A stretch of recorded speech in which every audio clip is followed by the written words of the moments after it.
Imana kukama pesa hiyo leo na kuti malobana yo pesa la afin que nous na Yahweh. Amen kota. Amen. C'est quelque part que Ecclésiaste azone kaotali sa alito ke baya asana kasi na mikolo iso tozana kasi na mokili malobana biso ezala ebelete liboso na ye mais ibana kwa accomplir ezali bafe na biso. Amen kota. Amen. Amasenge ete moto tanke ya losambela yao tanke moto akotosa liboso na yao accompagner par vie à la base de la yao avant que yao la pour répondre à ces difficultés naïe avant que yao la pour répondre à ces naïe oya zo ngakas na mokili le seigneur vraiment on doit la pour accomplir vie à la base de la yao vie on ta la base de la yao tant tanimi était ala na matambe la tristesse wana alobaki na kasi na mtima na yedi na kola toujours na kusanza dayo fi na mama. Amen kota. Amen. Na kasi na sanzo olamba ke pa na yao ete okokana kusanza la ye sala fort ete ya kwa accomplir toujours fi wana ibosu na yao ya koba na koranga ya bezali honneur ya koba na koranga ya bezali masanzo li parce que na kasi na masanzo li nde mutu akosala prière ya balani bali. Amen kota. Amen. Na kasi na masanzo li dangi batu basambela ke batu bazalaki mal orienté batu babungaki na kasi na nzela na yao abatangi batu babungi na kasi na nzela na yao à travers la marche comme tu employé liboso na yao na kasi na la marche wana ebaki na kobelisa ezali vie spirituelle ya basambeli. Amen kota. Abatangi kala toye na kasi na lobazambi bayaki kotalisa nao ekobondelaka biso tosala multiplication ya bavene barole te mais toyeba na kogarde ezali lolemo na biso. Pourquoi? Parce que na kasi na lolemo ya motu ikobena kopesa motu ezali ve na kasi na lolemo ya motu ve ikobena kopesa motu ezali kufa. Amen kota.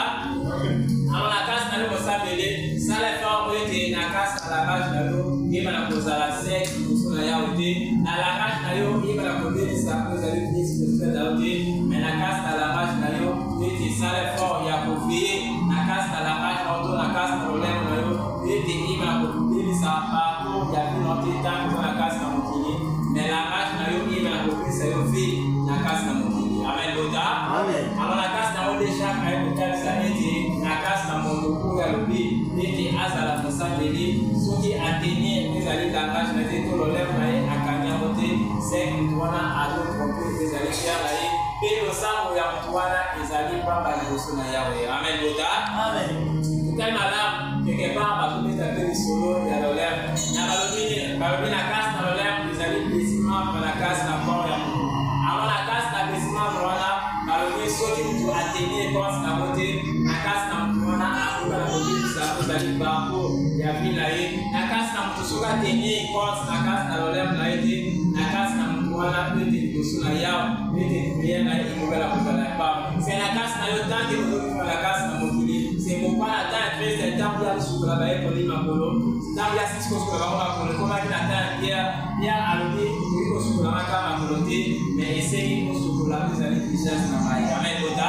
Parce que na kasi na elonga motu esengi ete motu ayeba na kolave ezali elongi na ye a partir elongi nde motu akoyeba na koteni to koveye na kasi na langage na ye parce que Paul to Pierre atika kotala na kasi na biloko oyo ezomeka kodetruire ezali basambeli to eloko oyo ezomeka kosuka ezali bisoto na motu ezali a partir ya langage. Amen kota. Parce que lolemo ya motu nde ezokobela kosuye oyo ezali bisoto ya motu mobimba lolemo ya motu ezomela kobebisa oyo ezali vie spirituelle ya mosambeli mpe ezobebisa vie spirituelle charnellement. Amen kota. Alors na kasi na biso tanke oza na kasi na banzambe à travers sagesse prier à travers l'homme de Dieu sala effort ete ya koluka kokomprendre ya koeveye na kasi na langage na yo ya koluka koeveye na kasi na lolemo na yo ete yeba na kobebisa parcours ya vie na yo te mais yeba na kopesa yo ezali vie liboso na yawe. Amen kota. Alors sala effort na kasi na yo sala effort na oyo la vie de banzambe ete na langage na yo ndenge Paul alukaki ete balave ezali visage na ye parce que ayebaki soki balave visage na ye nde lolemo na ye mpe ekomela kozala garde na kasi na ye parce que soki lolemo eza garde nde motu akokontrole ezali langage na ye nde motu akokontrole ezali conduite na ye parce que na kasi na langage na yo ekomela kobongisa yo mpe na langage na yo ekomela kobebisa yo parce que babi na kasi nango to lolemo balobi ezali monde ezali ya iniquité. Alors tant que ezali monde ya iniquité nde ezobela kosuka motu du jour au jour. Alors na kasi na kosuka na yo nde ekozala éloigné liboso na yawe na kasi na kosuka à travers lolemo na yo te losambo na yo ekozala amen liboso na yawe amen bota alors pour que losambo na yo ezala na utile liboso na yawe pour que losambo na yo ezala na valeur liboso na yawe mpe balobi kotalisa na kasi na biso totenir ezali lolemo na biso en garde parce que soki totenir lolemo en garde nde moto akozala na contrôle ya koluka korépondre to koloba mais po esengeli koloba liboso na yawe parce que na kasi na langage babi eza bâtiment c'est-à-dire yango eza bâtiment yango Christ alobaki avant ya yo korépondre luka otourne là na osese fois pourquoi batalisaki makolo te ebaki kotalisaka lolemo avant yoko na korépondre otourne lolemo wana sese fois pourquoi parce que bayebaki na kasi na lolemo ekoki na kopesa moto po ezali vi na kasi na lolemo mpe ekoki na kobebisa po ezali vi na yo amen boda alors ça l'effort na kasi na yo tant que oza na kasi na lobanza de comprendre sagesse po ye à travers l'homme de Dieu comprendre ligne de conduite po yawe apesi à travers l'homme de Dieu c'est souci na nzambe ezali ete losambo yanga na yo ezala en vain te liboso na yawe mais losambo nanga na yo ezala na valeur liboso na yawe pour que ezala na valeur liboso na yawe bino ekotalisa totenir ezali lolemo na biso en garde parce que soki totenir yango en garde nde voilà yawe akomela koyamba ezali basification na biso amen boda kozwi na makoko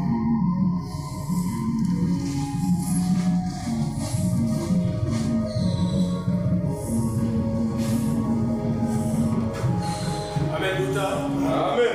Nous apprenons ce qui dit les prédicateurs dans les livres de Jacques, Jacques chapitre 3, versets 5 à 8. Nous lisons les Écritures saintes par le nom de Jésus-Christ de Nazareth. Amen. De même, la langue est un petit membre et elle se vante de grandes choses. Voici, comme un petit fait peut embrasser une grande forêt. La langue aussi est un fait, c'est le monde de l'iniquité. La langue est placée parmi nos membres, suyant tous les corps, et enflammant les coups de la vie. Étant elle-même enflammée par la gêne, toutes les espèces de bêtes, d'oiseaux, de reptiles et d'animaux marins sont domptés et ont été domptés par la nature humaine. Mais la langue, auquel on ne peut la dompter, c'est un mal qu'on ne peut réprimer. Elle est pleine de veines mortelles. Nous révisons Jacques chapitre 3, versets 5 à 8. De même, la langue est un petit membre, elle se vante de grandes choses. Voici, comme un petit fait peut embrasser une grande forêt. La langue aussi est un fait, c'est le monde de l'iniquité. La langue est placée parmi nos membres, suyant tous les corps, et enflammant les cours de la vie, étant elle-même enflammée par la gêne. Toutes les espèces de bêtes, d'oiseaux et de reptiles et d'animaux marins sont domptés et ont été domptés par la nature humaine. Mais la langue, auquel l'homme ne peut la dompter, c'est un mal qu'on ne peut réprimer. Elle est pleine d'un veine mortel. Amen. Amen. Amen. Jacques chapitre 3, le verset 5 à 8. Tutani na kumone sumasia na nasala. Amen. Lolemo ezali moto, lolemo ezali lokola mokili na bokese. Ifandi kasi na lulemo na biso kobebisa nzoto mobimba mpe kobebisa na biso nyonso yango mpenza efikisami na ngenda po ete mitindo nyonso na nyama mpe na ndeke mpe biloko nyonso ikolandaka na mabele mpe nyonso na kati na mai na monana kotiama nsima na bato mpe esili kotiama nsima nde moto te ayebi kotia kotia lolem osima. Yango eloko mabe yebi okotisa te. Etonde na ngenge na kufa. Amen Buddha. Amen. Tozongeli kona mboki malamu. Jean chapitre 3, le verset 5 à 8. Tani na promesse masia na nasala. Amen. Lolemo ezali moto. Lolemo ezali lokola mokili na bokeseni. Efandi kasi na bilembo na biso kobebisa nzoto mobimba mpe koshikisa bizaleli na biso nyonso yango mpenza eshikisami na ngela po ete motilo nyonso na nyama mpe na ndeke mpe biloko nyonso ikolandaka na mabele mpe nyonso na kati na mai na monana ekotiama nsima na bato mpe esili kotiama nsima te moto te ayebi kotia lolemo nsima yango eloko mabe eyebi kotiama te etonde na ngenge na kufa. Amen Buddha. Amen. Déjà après kotalisa ete alobi lolem eza bêtiment na kasi na corps ya moto. Lolem ezali moto. Alobi na kasi nango ekeba na kobebisa ngo ezali nkolo ya pe ya moto. Okoki kobebisa nkolo ya pe moto babi parce que moto ayebi kotia nyama na nsima na ye, moto ayebi kotia ndeke na nsima na ye, me moto ayebi kotia lolem na ye na nsima na ye te. Amen Buddha.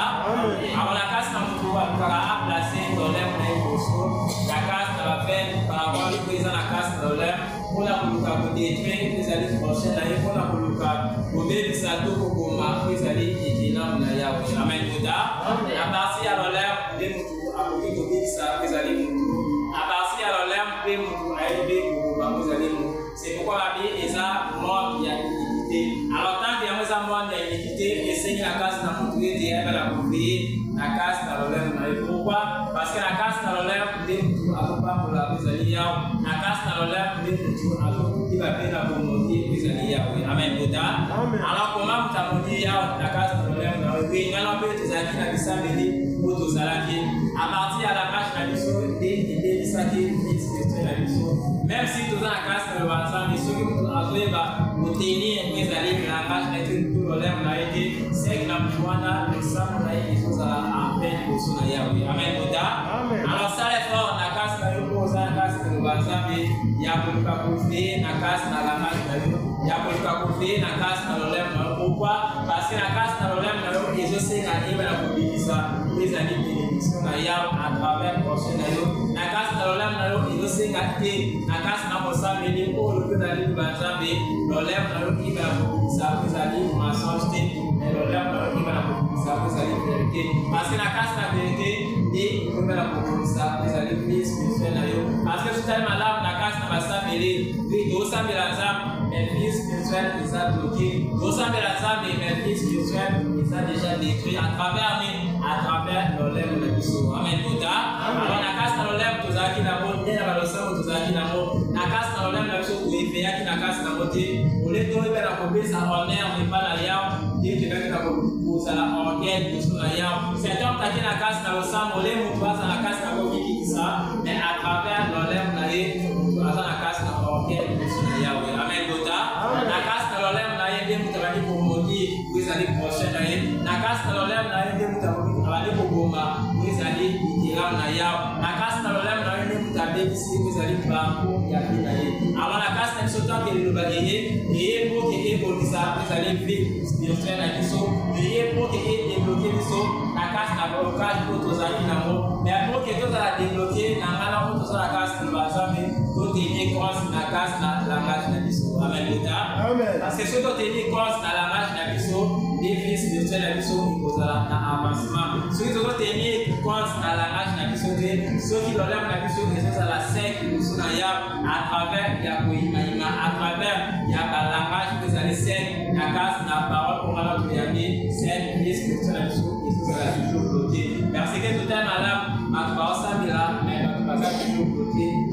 ensemble là mais pas tout bazar nous soit vous allez réponse exacte na ya été pourquoi parce que vous avez tenu compte dans la marche a été mais la casse na sagesse payée à travers l'homme de Dieu et côté ça m'a été tant que nous à la casse que le bazar mais tant que le dit tout dit et tout ça la passe il y a le bas et l'homme de Dieu a côté ça va dans la sagesse payée la casse na été tout tenu compte dans la marche na biso la marche ni pour employer à travers partenaire maillot la marche ni pour employer à travers prochain maillot et la marche ni pour tenir na casse na amen boda Amen. parce que la casse na la marche pour tenir à travers partenaire maillot la marche voilà il va la pousser les alliés a été la marche voilà il va la pousser ça vous alliés a été mais la marche voilà il va la soulager na casse na qui amen boda et Christ a qui pour soulager mon qu'il est à travers la marche na casse na la marche avec hôtel ça vous été tant que le coup ça ne sonne ya ça l'effort ya pour veiller na casse na la marche ça l'effort ya pour veiller na mai oyo zoyo kata na mai oyo ozo dimisa na casse na yo parce que va lui oyo zo kota na casse na moto il doit la côté truc côté mais oyo zo bima na casse na moto ni il doit la poursuivre les amis moto amen bota avant la casse na ça l'effort oyo zo bima na casse na yo et ça la occasion de suivre pour la prochaine année oyo zo bima na casse na yo et va la comporter vie na casse na prochaine na yo oyo zo bima na casse na yo et va la couper ça vous allez vie na casse na ba pour aller des endroits na yo amen bota alors tant que tu as bien la casse na bazar ça l'effort tant que tu as la casse ici est-ce que la marche na qui ça la compèse pour la marche na qui ça la casse na vérité est-ce que la casse na la marche na yo na makapu ça dit la face A nous au niveau la face B c'est tant que mutu asa la casse na loba soki osa la casse na quand la pratique voilà c'est que la marche na yo que ça la casse na vérité na ya ote parce que tant que la marche na yo qui ça la vérité na ya ote c'est que nous sommes na yo pour ça la casse na loba nzambe nous sommes wana ezali frère na ya we amen bota parce que la casse na la marche a fini azola la tromper et na la marche ya moto azola la couper ça vous allez témoignage chez malade ou azola la couper ça vous allez témoignage chez ma vie à partir de la marche c'est la casse na la marche na yo et pour la couper ça témoignage na modèle oyo kele na modèle oyo omoneli il va la comporter témoignage voilà et ça la vérité pour que ça la tout droit du sol ya prochaine yo amen bota parce que celui na casse na témoignage na yo ils ont ça la face B tout ils ont ça la face B c'est la casse na témoignage na yo na langage na yo vous allez le contenu pour aller pour veiller na casse na langage na ote alors ça est fort la casse na ensemble pour que vous allez vivre pour aller vivre meilleur la casse na le bazambe ça est fort ya pour contenu vous allez l'olem tout langage na yo parce que la casse na langage na yo dès pour jouer bénédiction la casse na langage na yo dès pour jouer vous allez malédiction amen boda et Paul avec tous Jacques avec un total ça la casse na basambe na moko aluki ti azala musambeli ateni pense na la casse na la marche na ye ateni pense na casse na elobeli na ye ateni pense na casse na olem na ye amen boda amen parce que la casse na olem que tu peux sa témoignage que de Christ azali fi na casse na la marche na biso que toujours modi mais ali Christ à travers prochain pour nous à travers tout pour là à travers tout aux oranges mais ali mal na casse na ye c'est na casse na yo aussi va donner sa témoignage ya malamu te de Christ azali fi c'est tant que Christ azali fi azala casse na yo et que yo peut vivre na ye va pas accorder na casse na ba comme na ba vivre na te amen boda parce que celui qui va parler tout au pays vivre na casse na ba to bazali bana à travers la marche na biso dit que nous la pour sauver vous allez nous mon aval à travers la marche na biso dit que nous la pour vous allez bateau amen boda parce que la casse retenir quand la casse na la marche parce que la vie ils amont il y a iniquité alors tant que les amont il y a iniquité c'est rassembler vous allez la iniquité et mêler et rassembler vous allez massage et rassembler vous allez suérer et rassembler vous allez makambo vous allez mabe ba excès d'étape et il va pour rassembler à travers les amen boda avec tout ça avec tout ça tout est cause la casse na langage na pour ça mon sabe il est global ça les fort et quand vous la casse na bazambe vous ça pour que vous vivre vous allez vivre meilleur pour son ya et ça vous la casse na bazambe pour que ya on a la propose la bénédiction la casse na yo alors pour que ya prise la bénédiction la casse na yo ça les fort ya pour payer la casse na la marche na pour yo ça à travers prochain na yo la casse na la marche pour yo ça à travers partenaire na yo la casse na la marche pour yo ça na casse na global zambi amen boda Parce que ceux qui ont veillé dans la classe d'amour, des voilà, vie spirituelle et vous avez un avancement, des voilà, il y a à peu près la copie, c'est que vous avez bénédiction en abondance. Mais ceux qui sont là pour veiller dans la classe dans la majesté, c'est que vous avez toujours la classe dans la difficulté, tant que vous avez la classe dans le bazar. Ceux qui sont veillés dans la classe dans la majesté, vous allez toujours se poser la question pourquoi vivre nous tenir jusqu'à présent, pourquoi vivre nous marcher, pourquoi parce que vous avez veillé dans la classe dans la majesté. Amen. Et le Père Sangana été trouvé dans la classe dans la majesté. De même que Pierre, avec un côté, ça n'a pas pu enseigner. Alors, ceux qui me disent après ça, à vivre, vous allez vivre meilleur. Ceux qui me disent après ça, à vivre, vous allez malade dans la classe dans mon pays. La classe dans mon pays, on a été, la côté, vous allez dans la marche. La classe dans mon pays, on a été, la possibilité, la classe dans ma vie, et la Polanda, vous allez malade, et à poursuivre, vous allez finir. Amen. Amen. Parce que la classe de la Kimia, pour le bâtir Kimia à travers la page, pour le bâtir Kimia à travers notre Yoruba, mais à travers l'axe, à travers la page de Kimia, à travers la page de Kimia, à partir du temps où là, dit voilà, on doit ajouter la classe à la page, mais pour que appuyer sur la vie. Amen. Amen. Je suis dans ma commune.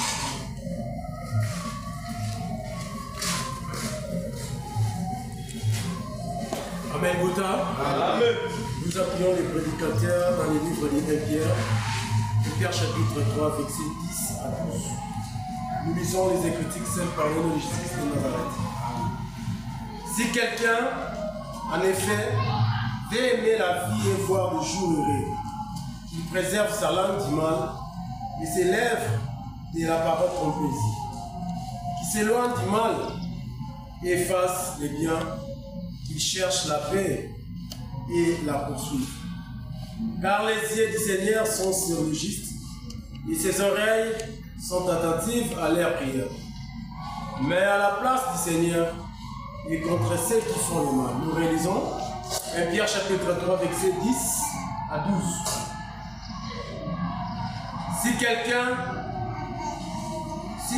en effet veut aimer la vie et voir des jours heureux, il préserve sa langue du mal et ses lèvres des paroles trompeuses.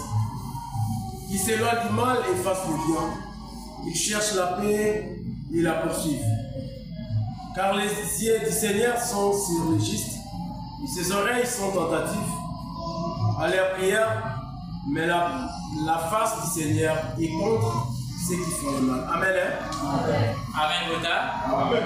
Nous venons encore à 1 Pierre chapitre 3, le verset 10 à 12. Tant que la promesse Messie dans la salle. Amen. Où est le Olo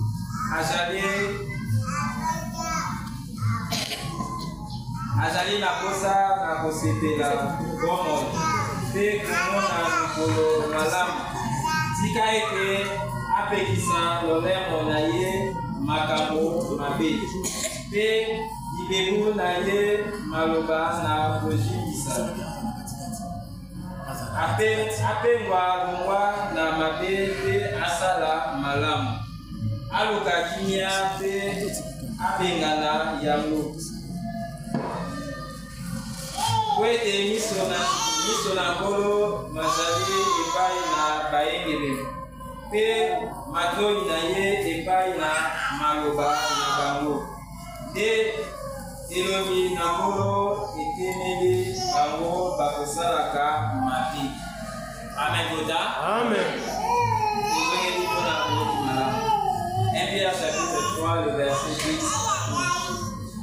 Kwete ye oyo azali na posa na kosepela bomo pe komona mikolo malamu tika ete apekisa lolemo na ye makambo mabe pe libebu na ye maloba na kojimisa apengwa longwa na mabe pe asala malamu aluka kimia pe abengana yango kwete miso na nkolo mazali epai na bayengele pe matoi na ye epai na maloba na bango nde elongi na nkolo etemeli bango bakosalaka mabe.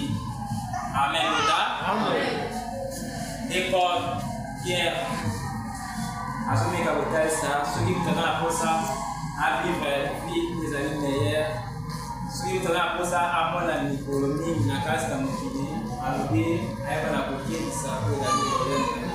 Pourquoi on parler toujours de quelqu'un parce que les années très dangereux, la casse n'a pas de la casse n'a pas de les années quasiment pour la casse n'a pas de mais il faut la inventer ma campagne de les années et il faut la inventer ma campagne et côté ça va il y a bien amen Boda amen il va être ça pour dire que à ça la casse n'a pas de ya sana kosa hapo na vile shika sana kosa hapo na economy kusuna ya eti aiba kukiba na kazi za leo na hii pe aiba na kulongwa na kazi na be ala nda kuzalima la au kabuza kinya amen Boda amen alona kazi na kinya mtaondoka atwabe la ngashi na la ngashi zaliku la ngashi zalina kazi na tempérance la ngashi zalina kazi na bénédicité la ngashi zalina kazi na douceur la ngashi zalina kazi na amour et voilà mutana na kazi na langage wana saint azoluka kimia na kazi na ye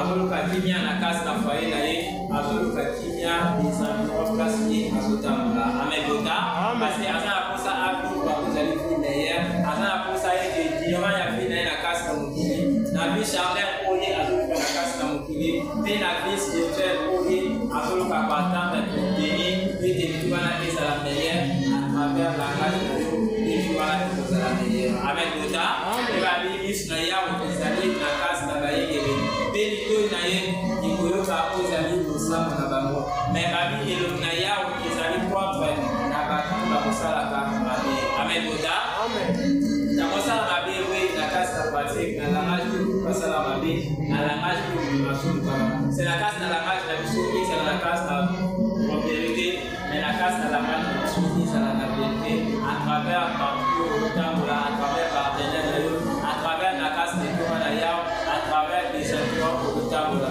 C'est la casse d'ailleurs, la casse d'ailleurs qui portait témoignage de Malam contre le prochain d'ailleurs. La casse d'ailleurs qui portait témoignage de Malam contre la casse d'ailleurs. Amen Boda. C'est la casse d'ailleurs qui nous portait des alliés mensonges à travers le prochain d'ailleurs, à travers la casse d'ailleurs, c'est que vous tenez compte de la casse d'ailleurs. Amen Boda. Alors tout ça est fort, vous tenez compte de la casse d'ailleurs. La casse dans le même la biso, pour que tout le monde vive les années derrière, pour que les causes la casse dans le même la biso, pour que ma bonne la biso, yao eba la kuya kamo, yao eba la kuya kamo, celui de autant pour la casse de l'État yao, et non il y a pour le kamo c'est le terrain, et non il y a pour exciter, pour les aller par discipline, et non il y a pour exciter, pour les aller colère, parce que la casse n'est exciter, les aller colère, il y a à travers la rage, c'est la casse dans la rage que vous allez c'est pour exciter, vous allez colère de la prochaine avec Boda, parce que sur la rage, vous allez tout, quel que soit grandeur, il y a des camots, quel que soit les camots, grandeur, il y a des à travers la rage, les camots, il faut la caisser, et il faut la corriger comme on a qui vient. Mais sur la rage, vous allez la poser à la 5, vous allez exciter, vous allez guérir, casse à vous allez exciter, vous allez colère, la casse à parce que la casse à la campana, il y a un hasard contre la casse à la campana. Amen Boda. Mais